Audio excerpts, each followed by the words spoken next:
Today we're looking at WWE women's wrestlers in a little bracket that we found on bracketfights.com. We're going to be taking into account their 2025 body of work as well as so far in 2026 how they're doing. Also, my personal opinion and biases will definitely show as we work through this list. I'm not sure if all of the women are included in this bracket.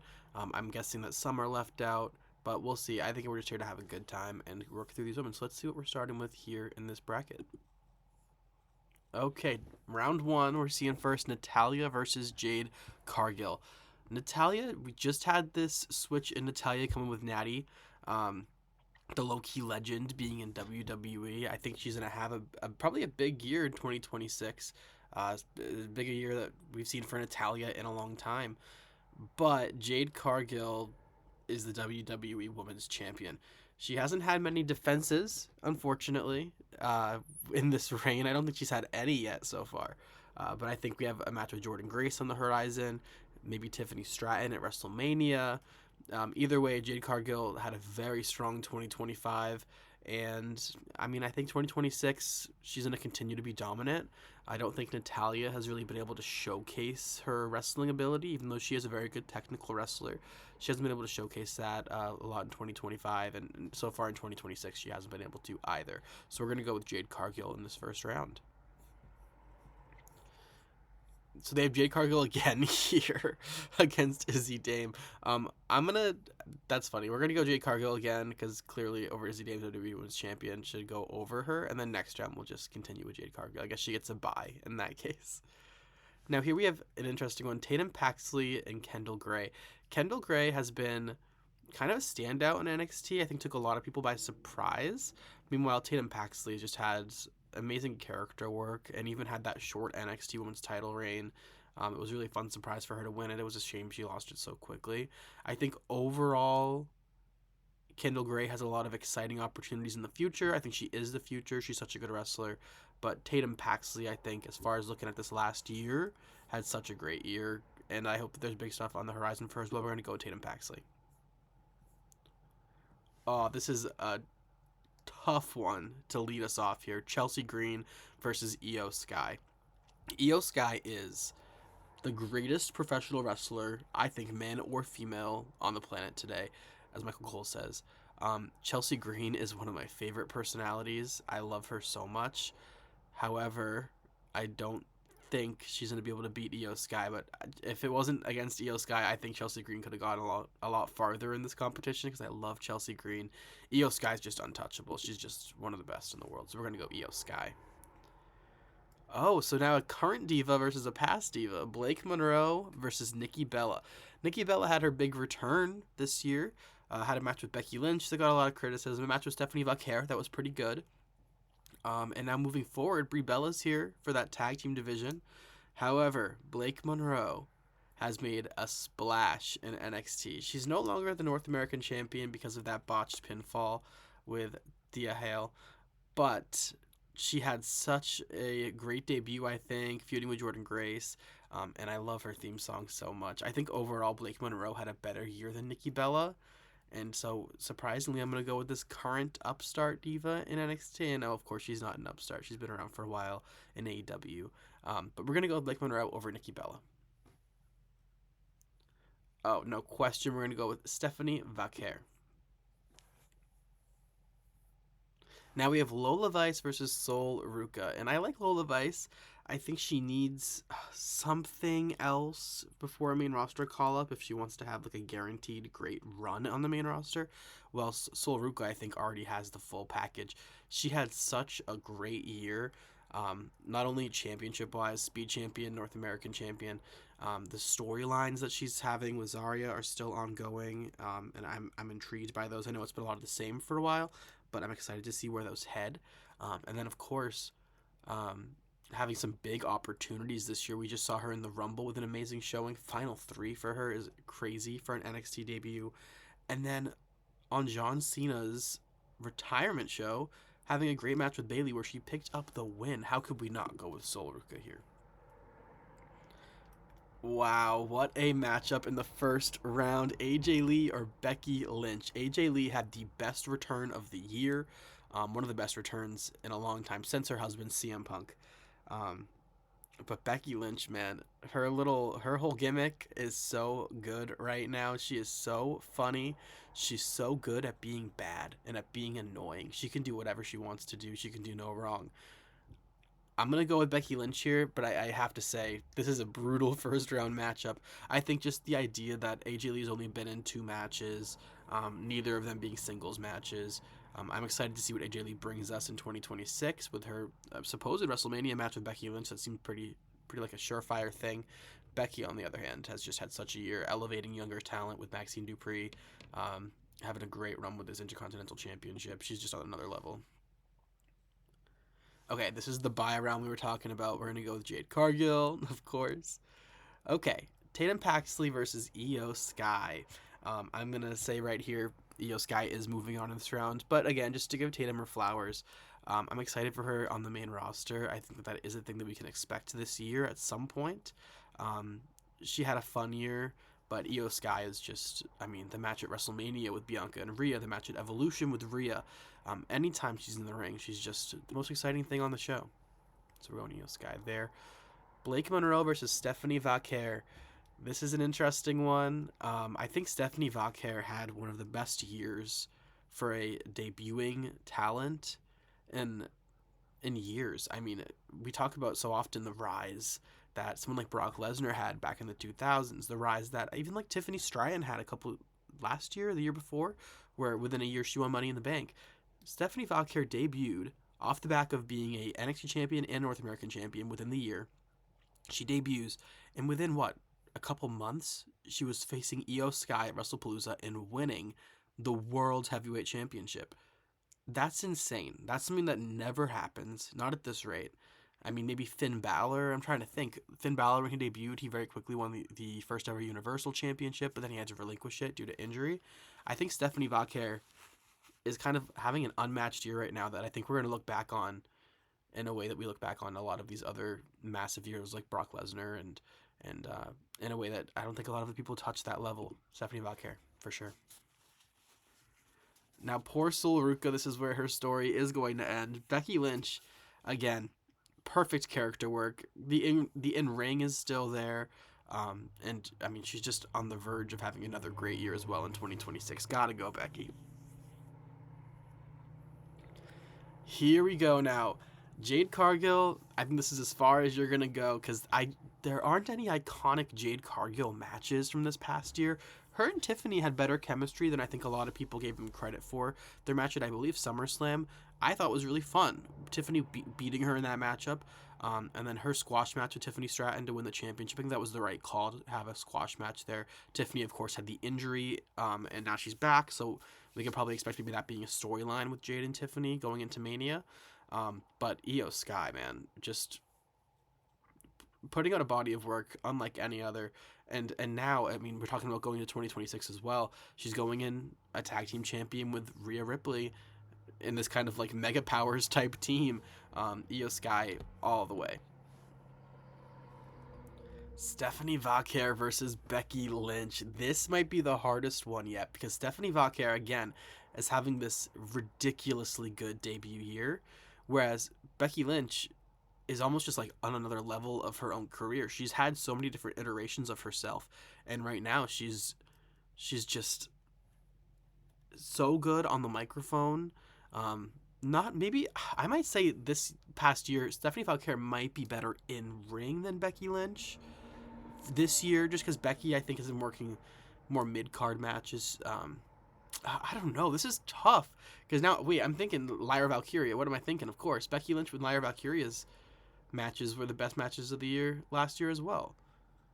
Yeah, we got to go Becky here because now I was completely wrong about that. Becky Lynch had amazing in ring matches, and she's been amazing on the microphone, and she's amazing on Twitter, posting everything she posts. We're going Becky Lynch, but again, Stephanie Vaquer having a breakout year. It's a shame her theme song she got def rebelled on Raw. It was very unfortunate. Hopefully they just counteract that, redo it, act like it never happened. I expect big things from Stephanie Vaquer. I think her and Liv Morgan can have a great WrestleMania match if they go down that path. But Becky Lynch, man, all the way.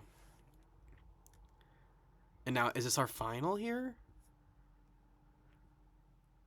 Oh, okay. So we're actually, I didn't even realize we're working on the left side here, if you can see, and then the right side is going to be to find the other semifinalist. So this is our semifinals part one: Io Sky versus Becky Lynch. Um, this could be the finals, but it's not. It's our semifinals here. So we're gonna go with, oh gosh,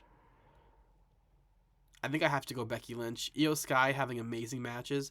I'm trying to think. I think that they're pretty equal with having amazing matches because of the Becky and Lyra matches being so good. I want to go with Io so bad, but I'm just thinking resume wise. I think in this last year, Io Sky was world champion. Wow, you could really flip a coin here between these two. I am going to go with Io Sky. She's my favorite wrestler. This is where my bias is going to show. We're going Io Sky. Okay, this is round two. I'm going to try to go through these a little bit faster so I'm not keeping you here all day. Between these two, I'm going to go Kairi Sane. Double Fire hasn't had a lot of opportunities in the ring. This is an interesting one because Bianca didn't have a lot of time this year to showcase herself. But Roxanne Perez, I mean, she's been working. She's been working, but she has had, I think, the most losses of any man or woman all of last year. So she's been putting in this work. Um, but Bianca Belair, in her short time that we did have her last year, I mean, she put on that all-timer match with Rhea and Io. That was just one of the best matches we've seen in WrestleMania for the women maybe ever. It was really good. Oh, this is a tough one. I think I have to go with Roxanne Perez. Just a debut year where she put in that work, I think, is very valuable. Um, Bianca any other year, I'd pick Bianca. Hopefully we see her back soon. But I just don't think Bianca was around long enough to justify having her beat someone that put in as much work as Roxanne Perez. I make it controversy for that one. Jordan Grace or Liv Morgan. Jordan Grace had a good time in NXT. She didn't really accomplish that much on paper, but she had a good showing there. She didn't need to be there anyway. She could have gone right to the main roster. Meanwhile, Liv Morgan, I mean, she returned and she cost John Cena the Intercontinental Championship in his second to last match. That is unlike anything else that we have seen, right? Liv Morgan then won the Royal Rumble last week. She is just about to be on a generational run. She already was on a generational run before the injury. We're going Liv Morgan here. She's one of my favorites as well. Zelina Vega had a short run with the United States Championship. A lot of people were saying that her match with Chelsea Green at Saturday Night's main event was one of the worst matches of the year last year, which is very unfortunate because I do like Zelina overall.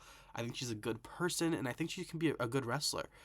Meanwhile, Lash Legend, I mean, she kind of was playing second fiddle with Nia Jax. She didn't have a phenomenal showing in War Games. She was kind of an afterthought with all of the big names on there. But in the Rumble, Lash Legend surprisingly had one of the best showings, maybe the best showing of anyone in that Women's Rumble. So we're going to go Lash Legend just because of that, maybe recency bias, but wow, what a match from her. JC Jane has won a lot of people over. Bayley has been a fundamental, concrete, what's the word I'm looking for here? Like a foundational character and wrestler this last year. Kind of being the person that they can rely on in a lot of cases. I love what Bayley's doing. I love her work. I think JC Jane, the way that she's won people over, because she didn't have a lot of fans. When she won the NXT title, people were upset and surprised that she would beat Stephanie Valquer. And now, I mean, I don't know. I feel like I'm hearing good things about her everywhere. She's really won everyone over. I think this might be tricky, but I think looking at just this last year, we have to go with JC Jane. Sorry, Bayley. I love Bayley so much, but I think we have to go JC Jane just for this last year. This is interesting. I think it's interesting because I don't want to talk about this one on the right. I don't want to talk about Nikita. I think we're going to move forward with Kehlani Jordan pretty simply. I do just want to say, seeing her go over to TNA has been so much fun. I think she's such an underrated wrestler. I liked that she's been adding more to her character this year. I'm excited to see what she has going forward. I love Kehlani Jordan, and she'll be moving on. Zoe Stark, I'm surprised she's on this list. When was she injured? Wasn't it before last year completely, or at some point last year? I'm not sure. Either way, she hasn't done much. Mia Yim has good matches here and there. Um, and she made it to the United States Championship final. That's more than Zoe Stark did. So we're gonna go Mia Yim. Yeah. Raquel Rodriguez has just come into her own. She's such a great character. She's become a great wrestler. Big sexy. Raquel Rodriguez is such a good iteration of her character. I'm so excited to see where she is going next. But Rhea Ripley is just maybe she's the face of the company right now. It's her and Cody Rhodes are the two that you can say are the faces of the company right now. Rhea Ripley, women's tag team champion, had everything you said about Io Sky last year, pretty much copy and paste for Rhea when it comes to their matches because they were just wrestling soulmates this year. So we gotta go Rhea Ripley. Okay, here we go. I think out of these two, we go Roxanne Perez. I think she had that run with the tag team titles. I think it's a little more memorable maybe than Kairi and Asuka's run this year. Kairi's telling a great story with Asuka. I'm excited to see where it goes, but I think Roxanne Perez has just put in the work maybe this year. Kairi Sane always does too, though. She's always up there too when it comes to whoever has the most matches. These are two workhorses for sure. I think because Roxanne's a little younger, I'm a little more excited by her. Um, so I think we're gonna go Roxanne for now. Nothing against Kairi Sane though. Okay, and I love Lash Legend, but of course we have to go with Liv Morgan. I know Lash Legend was around maybe a little bit more than Liv Morgan this year, but Liv's back and she is everything's clicking for her, and rightfully so. I love Liv Morgan so much, and I'm really excited to see what she has coming up. We're going Liv Morgan.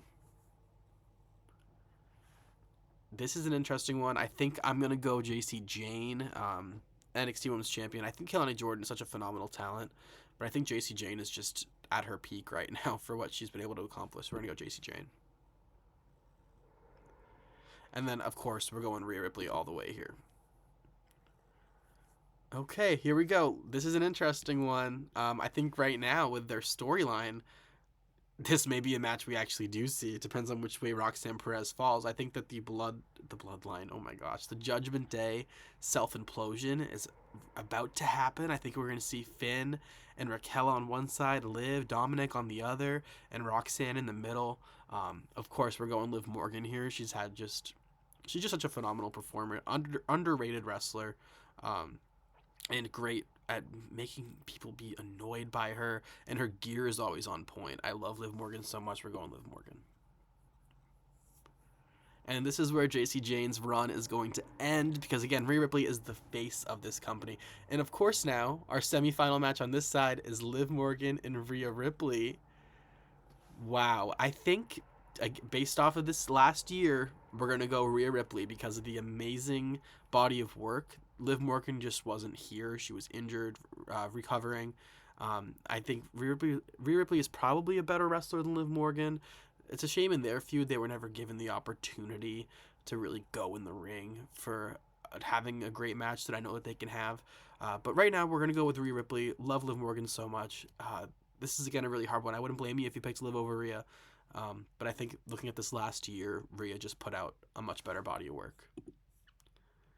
And now the finals. What a final match up here between Io Sky and Rhea Ripley. This is a tricky one. Who had the best year last year? I think Io Sky is a better wrestler than Rhea Ripley, but Rhea Ripley might be better suited for like the WWE style wrestling and the style of cutting promos than Io Sky is. So this again is an absolute coin flip. I'm gonna let my bias show here, and I'm gonna select Io Sky as the women's wrestler of the year, and maybe even the wrestler of the year this last year. So here we go. Here's my final bracket. Let's take a look at these final four here. So my final four came down to Io Sky, Becky Lynch, Liv Morgan, and Rhea Ripley. What a four. What a great duo. Outside of that, we had Stephanie Valquer and JCJ make it far. I'm surprised JCJ made it as far as she did. But again, what a year for her. But yeah, I'm really happy with this final four. I'm really happy with the winner here. Io Sky, just generational talent. One of my favorites. And thank you so much for watching. Please comment who you think was the best women's wrestler of last year. If you have any other video ideas for me to do. And I'm going to try to keep posting on this as much as I can. I'm not feeling too well today, but I'm definitely going to be watching SmackDown tomorrow, and maybe we'll have some thoughts and opinions about that over the weekend. Thank you so much. Bye.